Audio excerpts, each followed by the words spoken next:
योगी युञ्जीत सततम् आत्मानं रहसि स्थितः एकाकियत चित्तात्मा निराशीर परिग्रहः। इसलिए उचित है कि जिसका मन और इंद्रियों सहित शरीर जीता हुआ है, ऐसा वासना रहित और संग्रह रहित योगी अकेला ही एकांत स्थान में स्थित हुआ निरंतर आत्मा को परमेश्वर के ध्यान में लगावे। तो सज्जनों, मुस्कुराइए। आप सभी को मेरा प्रणाम। जय सिया राम। कन्या गुरुकुल के लाभार्थ मानवता मिशन द्वारा आयोजित इस आत्म संयम चिंतन सत्र में आपका स्वागत है। भगवान श्री कृष्ण कहते हैं कि जो अपने हृदय की अंतर गुहा में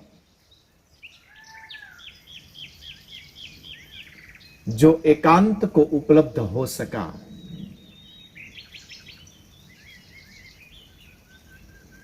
और उस एकांत की यात्रा करने के लिए आत्म संयमी व्यक्ति को क्या चाहिए, क्या करना चाहिए, तो भगवान श्री कृष्ण उसको स्पष्ट करते हुए कहते हैं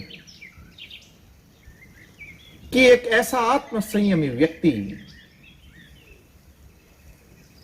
जिसने अपनी वासनाओं पर विजय प्राप्त कर लिया हो, जिसकी वासनाएं अब समाप्त हो चुकी हो, ऐसा वासना रहित योगी अपने भीतर अंतर गुहा में एकांत का अनुभव कर सकता है।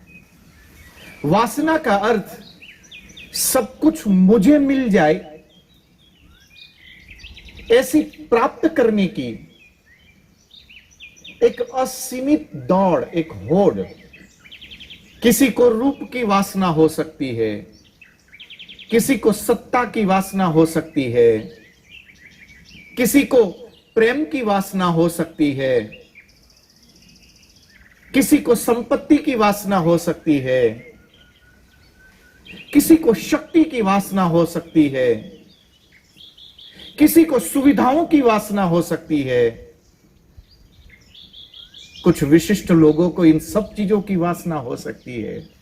वही व्यक्ति रोता है। दुख केवल वही है जो केवल लेना जानता है, जो अभी देना सीखा नहीं है। वासनाएं केवल उसी व्यक्ति को पकड़ती है जो केवल आत्म केंद्रित है। श्री कृष्ण कहते हैं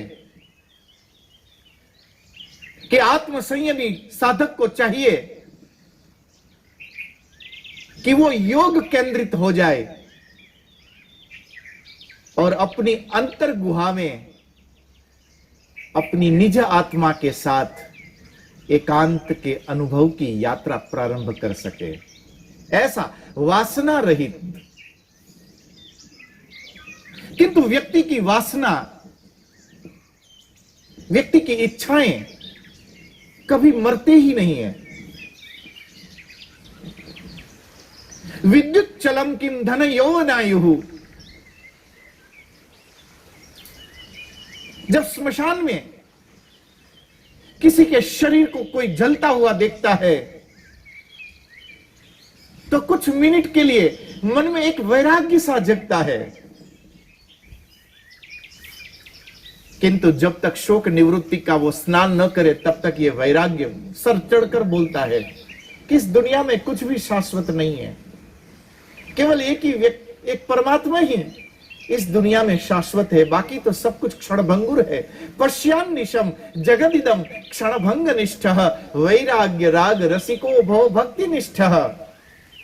हमारे गोकर्ण महाराज के उपाख्यान में महर्षि वेदव्यास का यह वचन बड़ा अद्भुत है कि वैराग्य राग रसिको बहु भक्ति निष्ठा, किंतु ये भक्ति निष्ठा, ये वैराग्य निष्ठा, ये योग निष्ठा, ये एकांत निष्ठा व्यक्ति की तब तक रहती है जब तक शोक निवृत्ति का स्नान न हुआ हो।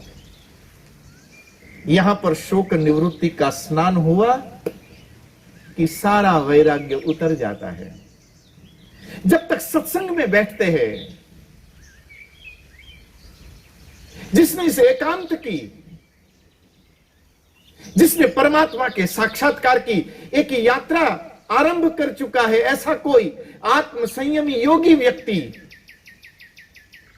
जब उनके द्वारा, जब हम उनके सत्संग में बैठते हैं, तो उनके सत्संग में बैठे बैठे मन में विचार आता है कि एक दिन मैं ऐसी साधना में उतर सकूं कि जहां केवल अंतर गुहा में मुझे निजानंद का आनंद हो। एक दिन मैं ऐसी साधना की ओर जा सकूं कि जहां मेरे और परमात्मा, हम दो के अलावा और कोई न रहे। सज्जनों, महर्षि वेदव्यास के श्रीमद् भागवत के 10वें स्कंध की जो महाराज की पूरी जो घटना है, ये घटना पूरी एकांत पर आधारित है। मैंने एक कथा में इसी तथ्य को रखते हुए कहा था कि 10वां स्कंध ये श्री कृष्ण की लीला, ये बाल लीलाएं, ये पौगंड लीलाएं, ये पूरी जो यात्रा है 10वां स्कंध की श्री कृष्ण की, और उसमें भी महारास की कथा, ये महारास की कथा श्री कृष्ण के गोपियों के साथ कोई रास की कथा नहीं है, ये किसी नृत्य की कथा नहीं है। ये गोपी जनों के साथ भगवान श्री कृष्ण की आत्म संयम की कथा है। ये वैराग्य के सिद्धांत की कथा है। ये उस संकल्प की कथा है जहां पर गोपी अपने घर से निकलकर अपनी पौड़ी को लांघती हुई जब कृष्ण के लिए मध्य रात्रि यमुना के किनारे तक की जब वो यात्रा कर रही थी, तब वो ये यात्रा, ये गोपी जनों की यात्रा किसी वासना की यात्रा नहीं थी, अपितु ये एक वन वे था। इस यात्रा का प्रारंभ तो गोपी जनों के द्वारा किया जा सकता है, किंतु इस यात्रा का विराम कभी गोपी जनों के द्वारा नहीं होना है। इतना विवेक उन गोपी जनों का जग चुका था। यह सन्यास की कथा है, ये एकांत की ओर यात्रा करने की कथा है। एक ऐसा सन्यास कि या तो इस मार्ग में कृष्ण मिल जाएं तो श्री कृष्ण में हम एकाकार हो सकेंगे, और यदि कृष्ण न मिले तो अब इस संसार में वापस आने का उन गोपियों के पास कोई मार्ग नहीं बचा था। उन्होंने अपनी वापसी के सारे मार्ग बंद कर दिए और श्री कृष्ण की ओर, उस एकांत की ओर, उस परमात्मा की ओर, उस शाश्वत सुख की ओर उन गोपी जनों ने अपनी यात्रा का प्रारंभ किया। जिसका मन वासनाओं से रहित हो सका, ऐसा गोपी भाव जिसके अंदर आ सका, ऐसा आत्म संयमी व्यक्ति कृष्ण को उपलब्ध हो जाता है। महाराज का अर्थ है कि एक ऐसा आनंद जहां पर प्रत्येक गोपी के पास अपने अपने श्री कृष्ण मौजूद थे। जितनी गोपी उतने श्री कृष्ण। महर्षि वेदव्यास कहते हैं कि उन समस्त गोपियों को ऐसा एहसास हो रहा था कि श्री कृष्ण समस्त गोपियों को छोड़कर केवल मेरे साथ नृत्य कर रहा है। जब परमात्मा के नृत्य का आनंद मिल सके, जब ईश्वरीय संगीत उस व्यापक अस्तित्व को जिसने पहचान लिया, जिसने पा लिया, जिसने उस आनंद का अनुभव कर लिया, अब उसके लिए संसार का सारा आनंद बड़ा तुच्छ आनंद महसूस होगा, बड़ा क्षणिक आनंद महसूस होगा। श्री कृष्ण यहां पर परम आनंद की चेष्टा के विषय में चर्चा कर रहे हैं, नहीं कि उस क्षणिक सुख के लिए, जिस सुख के लिए व्यक्ति दुख ज्यादा उठाता है। चंद सुख की उपलब्धि के लिए हम दुख इतना उठा लेते हैं कि कभी कभी तो सुख हमारे दरवाजे से होकर निकल जाता है, हम उसी दुख के ही पोटले उठाकर घूमते रहते हैं। दुख कभी भी बाहर से नहीं आता। जिसने अपनी वासनाओं पर काबू पा लिया, जिसने वासनाओं पर विजय पा लिया, ऐसा आत्मसंयमी साधक अपनी अंतर गुहा में ईश्वर का अनुभव कर लेता है। तो अंतर गुहा तक की यात्रा करने का एक पहला नियम कि जो अपनी वासनाओं पर विजय प्राप्त कर सके। भगवान श्री कृष्ण कहते हैं कि जिस दिन व्यक्ति की भीतर की वासना समाप्त हुई, उसी समय से उस आत्म संयमी साधक के अंदर प्रेम को पाने की जो एक वृत्ति है, जो चेष्टा है, वही समाप्त हो जाएगी।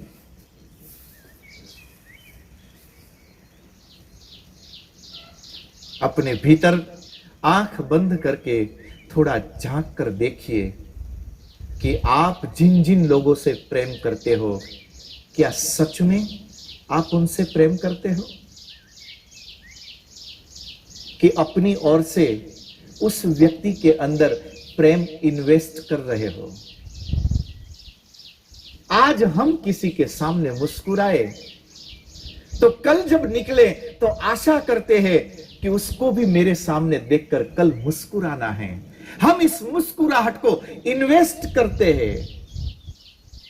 हमने इस मुस्कुराहट को अपना स्वभाव नहीं बनाया कि मुस्कुराना है, क्योंकि मैं इंसान हूं। कितना भी महंगा गधा खरीद लो, किंतु आज तक दुनिया का कोई गधा मुस्कुरा नहीं सका है। केवल इंसान है जो मुस्कुरा सकता है। भगवान ने जिसको मुस्कुराने की एक कला दी है, एक इंसान ही है जो प्रेम दे सकता है, प्रेम कर सकता है। ये इन्वेस्ट करने की वस्तु नहीं है, ये केवल बांटने की वस्तु है। आप प्रेम को बांट के तो देखिए। साधु वह है, योगी वह है कि जिसने अब प्रेम को बांटना सीख लिया है।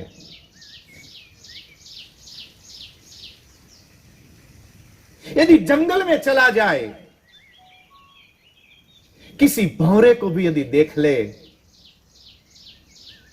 तो भौरे के काले पंख के अंदर भी जिसको श्री कृष्ण के काले घुंघराले बाल नजर आने लगे, कोई पुष्प देखे तो उस पुष्प के भीतर श्री कृष्ण की मुस्कुराहट नजर आ जाए, किसी पक्षी के टहुकने की आवाज में जिसको शाश्वत का संगीत सुनाई दे, जिसने व्यापक के साथ स्वयं का तादात्म्य साध लिया हो, जिसने प्रेम करने की अपनी विधा को, अपनी शक्ति को, अपने बांटने की कला को जिसने अपने भीतर जागृत कर लिया हो, ऐसा आत्म संयमी व्यक्ति अपनी अंतर गुहा की यात्रा आरंभ कर सकता है। तो पहला नियम कि जो वासना रहित हो सका, जैसे ही व्यक्ति वासना रहित होगा तो तुरंत अब वो प्रेम प्राप्त हो इसलिए छटपटाएगा नहीं, अपितु वो सब में प्रेम बांटता रहेगा। जब व्यक्ति की प्रेम प्राप्त करने की वासना छिन्न भिन्न हो गई, टूट गई, तब वो संसार को प्रेम बांटने में कुशल होने लगता है।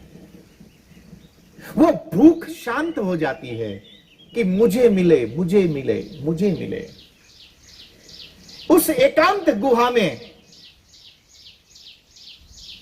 पहुंचने का, उस मार्ग पर चलने का एक दूसरा नियम श्री कृष्ण बताते हैं कि जो साधक संग्रह रहित हो सका, जिसने अपनी संग्रह वृत्ति को समाप्त कर दिया, आदि गुरु शंकराचार्य संन्यास का नियम बताते हुए कहते हैं कि जिसने आकाश को अपना वस्त्र बना लिया हो, जो आकाश के वस्त्र को पहनकर जो स्वयं में आनंदित हो, जिसने किसी शिला को, किसी पत्थर की चट्टान को अपने सुख का बिछौना बना लिया हो, भिक्षा में प्राप्त वस्तु, उसको जिसने शंकर के प्रसाद, अन्नपूर्णा का प्रसाद मान लिया हो, ऐसा संतोषी आत्मनिष्ठ साधु, ऐसा व्यक्ति सन्यासी है, ऐसा व्यक्ति योगी है।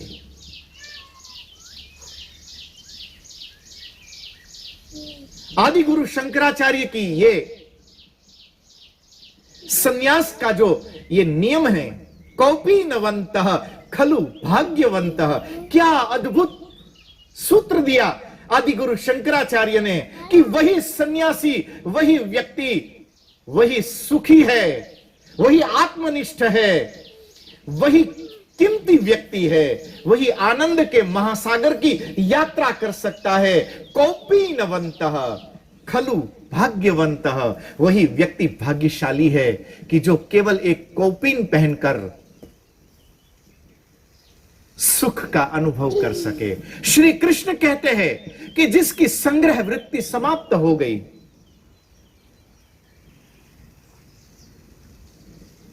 जीवन जिसका क्षणभंगुर है, पश्यान्निशम जगदिदम क्षणभंग निष्ठः, महर्षि वेदव्यास का यह सूत्र कि जहां प्रत्येक क्षण क्षणभंगुर है,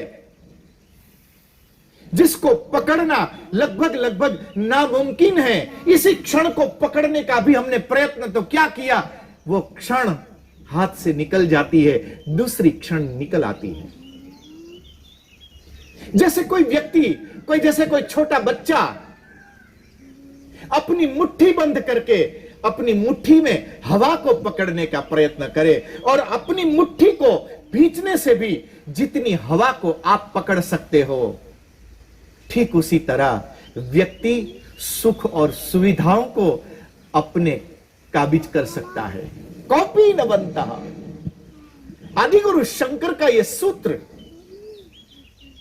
एकांत गुहा की, ईश्वर और जीव के मिलन की, उस एकात्मता की यात्रा करने का ये एक सिद्धांत है, एक ऐसा नियम कि जो संग्रह रहित हो सका, एक ऐसा सन्यासी कि जो केवल कौपीन पहनकर वन की यात्रा करता हुआ दृष्टि के सामने जो भी भौतिक जगत नजर आ रहा है, उस भौतिक नजर के अंदर व्यापक ब्रह्म की लीलाओं का जो दर्शन कर सके। जैसे भगवान सुखदेव जी महाराज अपने घर को छोड़कर जब वन की ओर भागे, तब मन के चिंतन के अंदर, मन की चित्त अवस्था के अंदर पूर्ण ब्रह्म संस्थापित रहे, और जो वन की यात्रा कर रहे थे, उसी समय मार्ग में किसी सरोवर के किनारे से होते हुए जब भगवान सुखदेव जी महाराज निकलते हैं, तब कुछ देव कन्याएं उस सरोवर में स्नान कर रही थी, किंतु भगवान सुखदेव जी महाराज, जिनकी उम्र 16 साल की है, जो नवयुवान हैं, ऐसे नवयुवान सुखदेव जी के दर्शन करके भी जिनके मन में लज्जा न आई, क्योंकि जो व्यापक में समाहित हो सका, इसीलिए श्रीमद् भागवत के प्रारंभ में भगवान सुखदेव जी महाराज का परिचय कराते हुए यह न कहा कि जो 16 साल का नवयुवान है, अपितु ऐसा कहते हुए उनका परिचय आरंभ किया कि तम द्वेष्ट वर्षम सुकुमार केली, जो 8+8 का हुआ है, ऐसा, यानी कि जैसे 8 साल का बच्चा जैसा निष्काम होता है, निर्विरोध होता है, वासना रहित होता है, संग्रह रहित होता है, उदात्त होता है, इस प्रकार की जिसकी वृत्ति है, उसी के पीछे इसी शास्त्र को लिखने वाला ऋषि महर्षि वेदव्यास जब निकलते हैं तो कहते हैं कि महर्षि वेदव्यास को देखकर वो देव कन्याएं लज्जित हो जाती है। इतने बड़े शास्त्र का जो वर्णन कर सका, किंतु वो वर्णन करने वाला, वो बोलने वाला व्यक्ति जब तक अपने भीतर अनुभव तक न ले आ सका, तब तक वो शास्त्र की चर्चा व्यर्थ है। बोलने से क्या होता है? नायम आत्मा प्रवचनेन लभ्यः, इस आत्मा गुहा को यदि उपलब्ध होना हो तो ये कोई प्रवचन का विषय नहीं है। ज्यादा बोलने वाला जरूरी नहीं है कि उसने उस अंतर गुहा का अनुभव कर लिया हो। अंतर गुहा का अनुभव करने के लिए व्यक्ति को चाहिए कि जो उस धैर्य को उपलब्ध हो सका हो, जो संग्रह रहित हुआ हो। धैर्य पंथा, निर्वाण उपनिषद का यह सूत्र, जिसने अपने जीवन में चरितार्थ कर लिया है कि एक ऐसा साधु के कंधे पर एक गुदड़ी होती है, किंतु वो गुदड़ी किसी दुकान से रुई की खरीदी नहीं जाती है। ये किसी मंदिर की प्रतिष्ठा का शय्याधिवास नहीं है, अथवा तो किसी अपने की मृत्यु के बाद ये किसी के लिए सय्यादान नहीं है कि उसके लिए किसी की लालसा पूर्ण हो। एतदर्थ कुछ विशेष वस्तुओं का संग्रह करने के लिए किसी विशेष वस्तुओं का यहां पर जोड़ किया जाए। सन्यासी के कंधे पर जो गुदड़ी होती है, रास्ते में चलते चलते छोटे छोटे जो कपड़ों के टुकड़े मिलते हैं, जो अपनी गुदड़ी में बनाता गया। पहले जमाने में भारत के गांवों में माताएं पुरानी साड़ी, पुराने कपड़े जब पहनने लायक न रहे, तब भी उसको फेंकती नहीं थी, उसको एक गुदड़ी के ऊपर सिलती रहती थी और उससे एक गुदड़ी बनती थी। और वो गुदड़ी ठंड के दिनों में ओढ़ने में काम आती थी, उससे सर्दी से बचाव होता था। जिसका संग्रह समाप्त हो चुका है, ऐसा जो एकांत की यात्रा के लिए अब अग्रसर हो सका है, ऐसा। किंतु व्यक्ति की वासना, व्यक्ति की संग्रह वृत्ति कभी समाप्त ही नहीं होती है। बस केवल व्यक्ति इसलिए इन भौतिक द्रव्यों का, इन भौतिक पदार्थों का संग्रह करता रहता है ताकि कभी वो सुखी हो जाए। यदि परम सुख को उपलब्ध होना है तो जगतगुरु शंकराचार्य का यह सूत्र एकांते सुखमास्यताम, अपने हृदय की अंतर गुहा में जो विकार रहित होकर अपनी संग्रह वृत्ति को समाप्त करता हुआ जो एकात्म चित्त होकर यात्रा कर सका, ऐसा आत्म संयमी व्यक्ति एकांते सुखमास्यताम, ऐसा आत्म संयमी व्यक्ति एकांत को प्राप्त कर सकता है। उस एकांत को जिसने प्राप्त कर लिया, ये वो अकेलापन नहीं है। कभी कभी अभी आपने लॉकडाउन में देखा होगा, बाहर कहीं जा नहीं सकता, दुकान नहीं जा सकता, बगीचे में नहीं जा सकता, मित्रों से मिलने नहीं जा सकता, कुछ लोग जो एकांत के यात्री होंगे उनको उस एकांत यात्रा का मौका मिल गया होगा, किंतु कुछ लोग बड़े दुखी रहे होंगे। सुबह उठकर चाय पीना, चाय पीने में थोड़ा समय लगाया, उसके बाद थोड़ी देर टीवी खोल लिया कि कौन से शहर में कितने केस बढ़े। भोपाल के केस बढ़ जाए, अहमदाबाद के केस बढ़ जाए, दिल्ली के केस बढ़े, मुंबई के केस बढ़े, लंदन के केस बढ़े, न्यूयॉर्क के केस बढ़े, शिकागो के केस बढ़े। क्या वहां पर केस बढ़ने से बुखार आपको चढ़ना है? पर नहीं, जानना है, एक क्यूरियोसिटी।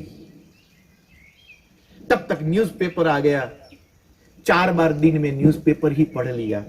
जैसे आज शाम को पत्नी के सामने उस न्यूज़पेपर की एग्जाम देनी हो।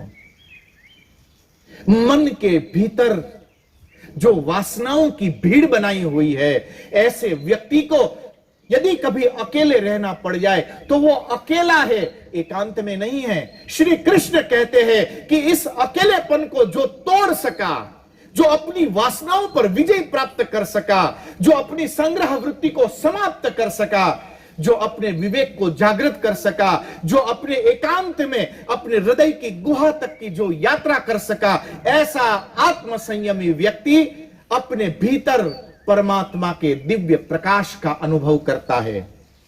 यह यात्रा यहां तक नहीं जाती। जैसे महाराष्ट्र में एक ऐसा समय आया कि पहले तो गोपी और कृष्ण दोनों साथ नृत्य कर रहे थे, किंतु ईश्वर की इस नृत्य की विधा धीरे धीरे धीरे श्री कृष्ण और गोपी जैसे एकाकार हो गए। अब न बचे कृष्ण, अब न बचे गोपी, अब जो बचा उस परम तत्व को जो प्राप्त कर सका, ऐसी जिसने अवस्था को प्राप्त कर लिया है, ऐसी अवस्था को उपलब्ध होने वाला व्यक्ति, ऐसा आत्मसंयमी व्यक्ति एकांत के आनंद को प्राप्त कर सकता है। इस एकांत के आनंद को प्राप्त करने के बाद उसमें शाश्वत स्थिति को, अब उसी में सदा बने रहने के लिए आत्मसंयमी व्यक्ति को क्या क्या प्रयोजन करना चाहिए, क्या क्या उपाय करना चाहिए। जब यह प्रश्न अर्जुन के द्वारा पूछा गया, उस प्रश्न का प्रत्युत्तर देने के लिए पुनः आपसे मिलेंगे, किंतु इस समय आपसे विदा ले उससे पूर्व आप सभी को मेरा प्रणाम। आप सभी को जय सिया राम। मुस्कुराते रहना।